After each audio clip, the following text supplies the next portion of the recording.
ஆதவர்ஜனா போன்றவர்கள் விசிகாவிலிருந்து வெளியே போகும் பொழுது நான் இதை சொன்னேன். அப்பவும் நான் தான் கடுமையா எதிர்த்தேன். எனக்கு இதுக்கு நேரடி தொடர்பு இல்லை, அவருக்கு எனக்கு பகையும் கிடையாது. ஆனாலும் சொன்னேன், பணக்காரர்கள் மக்களுக்காக அரசியல் செய்யவே முடியாது, ஒரு நாள் வாய்ப்பே கிடையாது. பெரும் முதலாளிகளும் பணக்காரர்கள் மக்கள் சேவை வரன்றதை நான் ஒரு நாள் ஏற்கவே மாட்டேன். நான் நம்பவே மாட்டேன் அந்த ஒரு கருத்தை. அவர் இங்கிருந்து போறாருன்னா அவர் போய் வேற ஒரு ஐடியாலஜியை கொண்டு வர்றாரு, வேற ஒரு வேலையை செய்யறாரு. இப்ப கூட நீங்க பாருங்க, கரூர் நிகழ்வுல வழக்கில் அவர் சேர்க்கப்படாமல் இருக்கிறாருன்னா அப்ப பணம் இருந்தா எது வேணாலும் செய்ய முடியும். தான் வீட்டில் இழவு விழுந்திருக்குன்னு சொல்றவரு 3வது நாள் தனி விமானத்துல போய் ஒரு விளையாட்டு போட்டியில கலந்துக்க முடியுது, அதுக்கு போயிட்டாரு. நேற்றைக்கு கொடுத்த இந்த வார்த்தையை நீங்க 16வது நாள் காரியம் முடிகிற வரைக்கும் பேச மாட்டோன்றது, நீங்க உத்தரகாண்ட்ல இறங்கி நிற்கும் பொழுது ஏஎன்ஐ செய்தியாளர் பெண் செய்தியாளர் கேட்கும்போது அவங்க கிட்ட சொல்லிட்டு போயிருக்க வேண்டியன.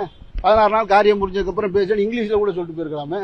அங்கிருந்து ஏன் ஓடுறீங்க? வராத போன எடுத்து காதில் வச்சுட்டு போறீங்களே, போனே வரல, சும்மா காதில் வச்சுட்டு போயிட்டே இருக்கீங்க.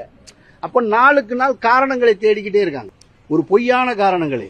பொதுவெளியில ஊடகங்கள்ல பேசும் பொழுது கரூரில் நடந்தது அமைச்சருடைய சதின்னு சொல்றாங்க. ஆனால் உயர்நீதிமன்றத்தில் போய் சொல்லும் போது என்ன சொல்றாங்க? வேற காரணங்களை சொல்றாங்க. அங்கேயும் போய் சதின்னு சொல்லணும்.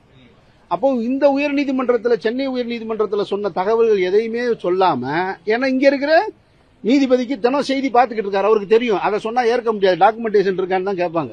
ஆனா உச்ச நீதிமன்றத்தில் போய் இங்க சொன்ன போய் ஊடகத்தில் சொன்னதை போய் அங்கே போய் சொல்றாங்க. அதனாலதான் நீதிபதி என்ன சொல்லியிருக்காங்கன்னா, நீங்க 2 பேருமே ஆவணங்களை சமர்ப்பிங்கன்னு சொல்லியிருக்காங்க. தமிழக அரசும் ஆவணங்களை சமர்ப்பிப்பாங்க. அவங்க சதினா அதற்கான எவிடன்ஸை கொடுக்கணும்.